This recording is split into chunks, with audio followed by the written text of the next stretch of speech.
Bonjour, bienvenue pour cette nouvelle vidéo. Je voulais vous parler aujourd'hui de la chance en astrologie parce que justement, j'ai fait le tour de la question et justement, je voulais creuser ça avec vous justement. Beaucoup de justement pour commencer. Donc, ce qui s'est passé, c'est que vous savez, j'écoute pas mal les synchronicités et ça m'a guidé vers ça. Moi, je suis très observateur des choses, des événements qui se passent dans ma vie. Et là, il faut dire qu'à un moment donné, je suis tombé sur des livres de lecture audio, parce que j'aime bien le livre de lecture audio. Non pas que je n'aime pas les livres écrits hein, à lire, tout simplement, mais c'est que des fois, j'ai des difficultés de concentration, mon esprit part ailleurs. Et ce qui fait que ça peut parfois être compliqué de retrouver ou replonger. Bon, après, vous allez me dire, c'est une histoire d'entraînement, mais de replonger dans le bouquin. Donc, du coup, j'étais en train d'écouter un livre audio. Et de livre audio en livre audio, comme ça, je me renseignais un peu sur ce qui se faisait. Et là, je suis tombé sur un livre sur la chance et l'astrologie. Et j'ai dit, tiens, bon, ok. Donc moi, par exemple, pour vous dire, je sais que je suis quand même quelqu'un qui est légèrement au-dessus de la moyenne, je pense, au niveau de la chance. Je vous le cache pas, parce qu'il m'est arrivé des trucs. Même j'ai déjà gagné à des loteries, alors qu'il y avait une énorme, il y avait une énorme population. Enfin, du moins, il y avait pas mal de monde. Ça m'est déjà arrivé de gagner à une loterie, alors que je m'y attendais pas du tout. Et on m'a mis sur le chemin. Même il y a déjà des potes qui m'ont dit, pour certaines situations, hein, mais ça m'a mis la puce à l'oreille, comme quoi j'avais le cul bordé de nouilles. Alors, vous allez me dire, oui, mais bon, il paraîtrait que le signe le plus chanceux du zodiaque, c'est le Sagittaire. C'est Bibi, quoi. Voilà. Bon, après, je sais pas. Dites-moi dans les commentaires si vous êtes Sagittaire et malchanceux. C'est peut-être pas. Faut pas en faire une généralité. Donc, voilà. Donc, venons-en au fait que le lendemain, paf, bah, je m'intéresse à astrologie, chance, jeu de hasard, vous voyez. Même si je ne suis pas un grand joueur au jeu de hasard et tout ça, la loterie et tout ça, même je me dis que oui, en effet, on ne sait jamais, sur une ironie du sort, comme ça, un coup du dessin, ça peut, ça pourrait, pourquoi pas, me changer un petit peu ma vie, peut-être monter un cran au-dessus.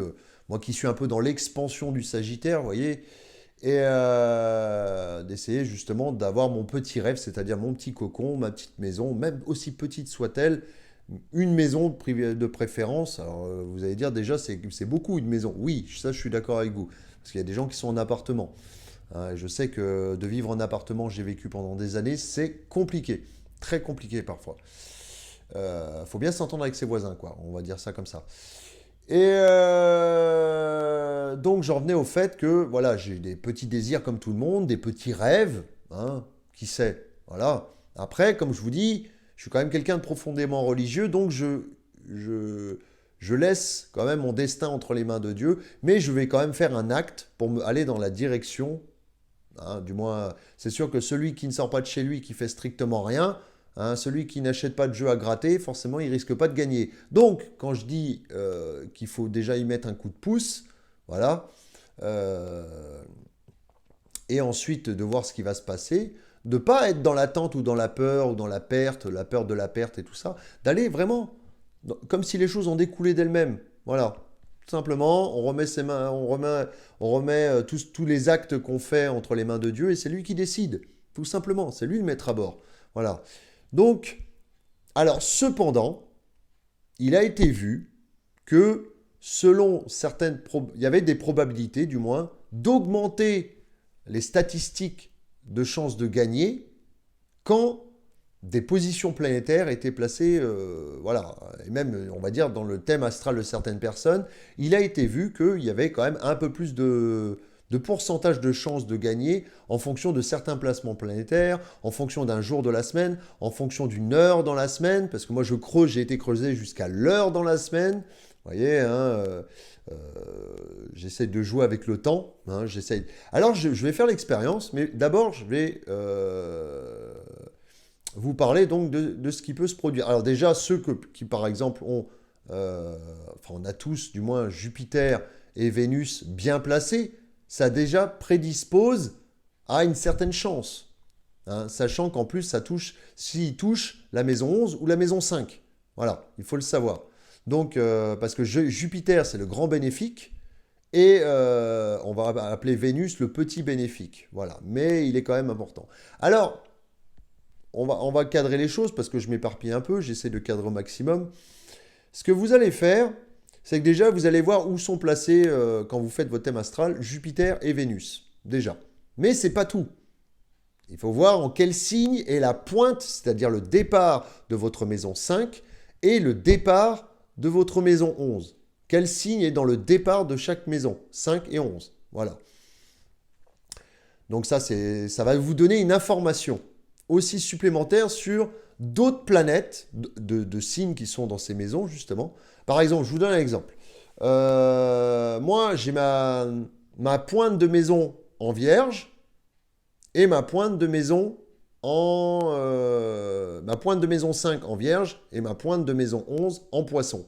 Donc, on va regarder selon les planètes, parce qu'il faut savoir que le truc, c'est qu'il va y avoir que 7 planètes qui vont marcher avec ce système-là. Donc, on va en enlever, je vais vous expliquer. Donc, par exemple, moi, je vous donne brièvement la pointe de la Vierge, c'est Mercure. Donc, c'est une de mes planètes chance. Et la pointe du Poisson, c'est Jupiter. Et vous allez me dire, mais pourquoi pas Neptune? Parce que Neptune ne figure pas dans les 7 planètes. Voilà. Donc, on récapitule. J'espère que vous me suivez. Pour ce qui est de... donc, je vais commencer par les jours de la semaine. Hein. Lundi, donc c'est la Lune. Donc, ça concerne que le Cancer. Si vous avez la pointe en Cancer sur maison 5 ou maison 11. Mardi, ça correspond à Mars.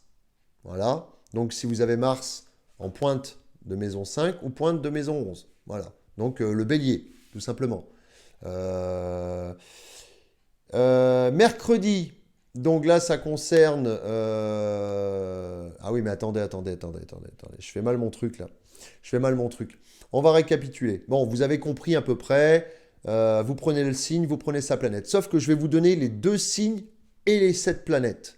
C'est-à-dire 7 planètes, chaque planète concerne 2 signes. C'est comme ça que vous allez trouver vos planètes. Excusez-moi d'être un peu foutoir. Je commence par Jupiter. Voilà, ça sera pour les Poissons et les Sagittaires. Tout simplement. Mars, ça sera pour les Scorpions et les Béliers. La Lune, ça sera uniquement pour les Cancers. Mercure, ça sera pour les Vierges et les Gémeaux.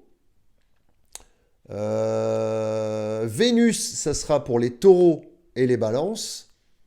Et pour finir, non, il y a encore Saturne qui est pour les Capricornes et les Verseaux. Et pour finir, je vais y arriver, le Soleil qui est pour le Lion. Voilà. Donc vous avez tous les signes. Donc c'est simple. Tac, pointe de maison 5, pointe de maison 11. Vous définissez, vous voyez le signe. Tac, avec ce que je vous ai dit, vous définissez la planète et ce sera une de vos planètes porte-bonheur. Donc voilà. Donc ça, c'est la première chose. Donc après, il va falloir avoir vos thèmes de naissance, déjà, donc déjà qui prédisposent à la chance ou pas, déjà. Hein, il y en a qui sont un peu plus chanceux que d'autres. Après, c'est aussi, il y en a qui disent que c'est un état d'esprit. Bon, c'est possible aussi. Hein. Mais bon, je cherche vraiment dans la recherche de connaissances et je vais même aller jusqu'à tester l'exemple que je vous dis. Voilà. Donc, on en était où là? Attendez, que je me perde pas trop. Voilà, donc on va parler des aspects planétaires maintenant. C'est-à-dire, par exemple, vous imaginez, vous avez Jupiter en Lion, voilà, et en fait, le Jupiter dans ce moment fait un bon aspect avec votre Jupiter natal. Donc là, c'est plutôt un bon aspect. Jupiter. Le Jupiter de maintenant, on est quel jour aujourd'hui? Du jeudi, là, jeudi 17-18, jeudi 18, je crois, 18 mars. Donc le Jupiter qui est placé à tel endroit, mettons, je crois qu'il normalement il doit être en Verseau, il fait un aspect avec Jupiter en Lion, soit un trigone, soit un sextile. Ça peut être aussi une conjonction. Par contre, si c'est une opposition à un carré, il vaut mieux éviter de jouer. Vous voyez un peu où c'est que je vais en venir. Donc, et il faut voir ça, par exemple, moi je vous le dis clairement, là j'ai vu, pour dimanche prochain, je vais faire le test avec vous, je ne sais pas du tout ce que ça va donner, je ne vais pas non plus dépenser des milliers et des cents dans les jeux à gratter, mais je vais me pencher sur les jeux à gratter. Voilà, là je sais que sur tout le mois, il y a un moment précis où les planètes sont focus. Voilà, c'est-à-dire ma Vénus fait 2 aspects positifs à Mercure et au Soleil, je crois. Il y a aussi ma maison 11 qui est touchée. Mon Jupiter est touché positivement et tout ça, donc je vais, voilà, et puis il y a une forme d'intuition, je vais essayer de voir un peu ce que ça peut donner. Mais ça a l'air d'être un bel aspect général de cette journée du 21. Voilà, qui se propose là dimanche 21. Donc moi, qu'est-ce que je vais faire? Je vais aussi calculer, vous allez dire, je suis un peu fada hein, quand même, mais je vais calculer, je crois qu'on peut trouver ça sur Internet, l'heure de Jupiter pour chaque jour. Donc je vais calculer l'heure de Jupiter en, comment dire, le dimanche 21. Je vais trouver, on va me dire, je crois que ça va être 11 heures quelque chose normalement. Et bien à 11 heures quelque chose, je vais au bureau de tabac. Je sais, c'est l'expérience est bizarre, hein. Je vais loin quand même, hein. Je sais, je vais loin. Mais j'ai envie d'y aller. Voilà, je sens le truc. Peut-être que je vais me planter total. Peut-être que ça va rien donner. Mais je mets le maximum de chances de mon côté. Vous feriez quoi à ma place? Franchement, on vous dit que vous pourriez avoir plus de chances en focalisant tous les rayons comme ça de pourcentage de chance au même instant. Vous le feriez. Je pense que voilà. Après, oui, il faut être un peu perché, je suis d'accord, mais bon, vous commencez à me connaître depuis le temps. Donc, ce que je veux dire, maintenant, donc, je vous le dis, le 21, tac, je vais au bureau de tabac, tac, je sais qu'à telle heure, je suis sous Jupiter, donc je vais rajouter une couche. Voilà. Et là, je vous ferai part de mon expérience, savoir si j'ai eu un gain supérieur, je vais mettre une mise de 20 euros. Voilà. Je ne vais pas aller au-dessus parce que là, ça fait trop.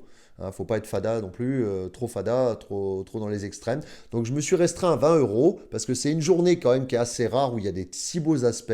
Et on va voir si mon gain s'avère supérieur à mon investissement.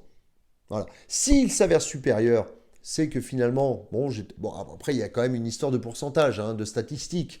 Il se peut que je perde tout parce que tout simplement, voilà. Mais je crois fermement aux planètes, je m'en remets aussi aux mains de Dieu, et je vous ferai une vidéo justement où je suis en train de gratter mes tickets, là, les uns après les autres, à telle heure, parce que je vais tout focus, moi, on m'a déjà dit, mais pourquoi tu les achètes pas le jour de chance pour, par exemple, pourquoi je fais pas une grille de loto le dimanche pour le mercredi?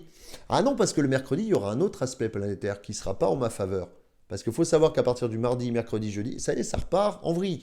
J'ai vraiment pas des planètes qui font des bons aspects entre elles. Voilà, tout simplement.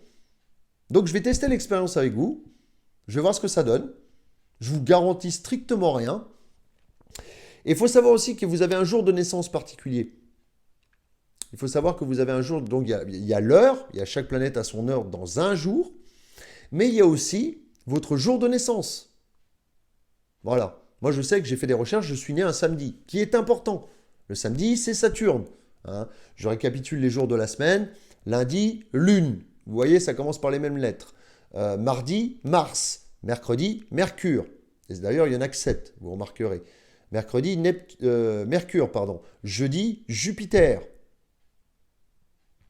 J'ai poussé le délire jusque-là. Hein. Vendredi, Vénus. Samedi, Saturne. Dimanche, Soleil. Voilà. Donc on peut très bien dire que, même en poussant le délire plus loin, parce qu'il y a des planètes qui ont été oubliées, que par exemple, le jeudi où il y a Jupiter, qui concerne les poissons et les sagittaires, on pourrait même y rajouter Neptune, parce qu'il y a quand même les poissons. Voilà. Mais bon, ça c'est encore, faut voir, faut voir. Voilà, ça c'est pour les planètes manquantes. Et le mardi, vu que c'est Mars, vu que le Scorpion y est incorporé, on pourrait y ajouter aussi Pluton pour le mardi. Mais bon, vu que c'était des planètes qui ont été découvertes bien après, c'est compliqué. Voilà. Donc voilà, je vous ai fait un récapitulatif là pour voir ça, pour tenter le coup. Et je réitérerai l'expérience. Alors, ce qu'il y a de bien avec ce genre d'expérience, c'est que les aspects que font, par exemple, moi, Mercure, c'est une de mes planètes de chance, Jupiter et Vénus. Voilà, mais Jupiter et Vénus, c'est pour tout le monde. Moi, j'ai Mercure en plus. Donc, je vois les aspects entre Mercure, Jupiter et Vénus. S'il y a beaucoup de traits bleus, vous avez des applications normalement où vous rentrez votre thème et vous voyez des traits rouges ou bleus qui se font entre différentes planètes et entre différentes maisons. Donc si vous avez des planètes qui font des traits bleus dans votre maison 11, entre Mercure, Vénus, Jupiter, Vénus, Mercure, enfin vous voyez le délire, enfin pour moi c'est ça, Ben là, il y a plus grande probabilité qu'il y ait des chances. Voilà, tout simplement. S'il y a des traits rouges, évitez de jouer, quoi. Voilà. J'ai pas envie de dire sortez pas de chez vous, ça pue la poisse. Non, c'est pas ça, mais évitez peut-être de jouer.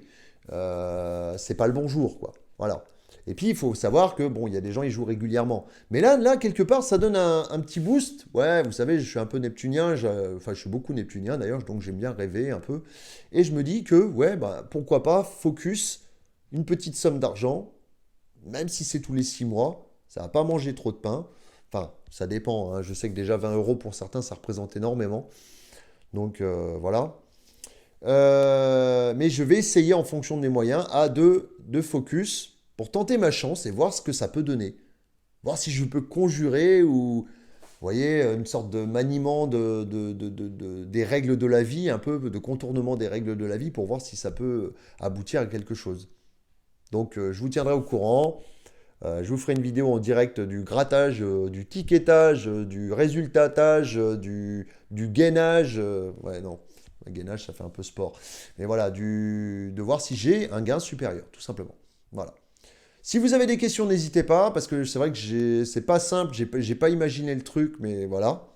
N'hésitez pas aussi à télécharger des applications, il en existe, où vous avez votre thème de naissance et le thème du moment par-dessus. Et là, vous voyez les interactions au niveau des traits. Trait bleu, c'est bon. Trait rouge, ça sent pas bon. Voilà. Et moi, je vous dis, le 21, je me répète peut-être, mais j'ai beaucoup de traits bleus entre Mercure, Vénus, le Soleil. J'ai oublié le Soleil, parce qu'il faut voir aussi que le Soleil est important pour tout le monde, par contre. Jupiter, Vénus et le Soleil, ça, c'est des planètes pour tout le monde. Après, vous avez, en fonction de la cupside, voilà, c'est ça le terme, de la maison 11 et de la maison 5, le départ de la cupside de la maison 11 et de la maison 5, vous regardez le signe, vous aurez la planète, et ce sera vos planètes, en plus de chances qui pourront interagir, donc vous voyez que c'est particulier à chacun. J'espère que je me suis fait comprendre correctement, voilà, parce que je sais que c'est compliqué. Donc, bah voilà, si vous avez aimé, likez, partagez, faites, voilà, ça peut faire partie de la chance, qui sait, hein. Voilà. Ou alors, likez, partagez que le 21. Comme ça, bah, ça me donnera un peu plus de boost le 21, peut-être que les... Qui sait? C'est ça un peu la magie de la vie, vous savez, en bon sagittaire, hein, on est un peu... voilà. On kiffe la magie de la vie, en fait. Ah, il y a des emmerdes aussi, je vous le cache pas, mais bon. Bon, bah, je vous dis à bientôt et je vous dis à bientôt pour une prochaine vidéo. Au revoir.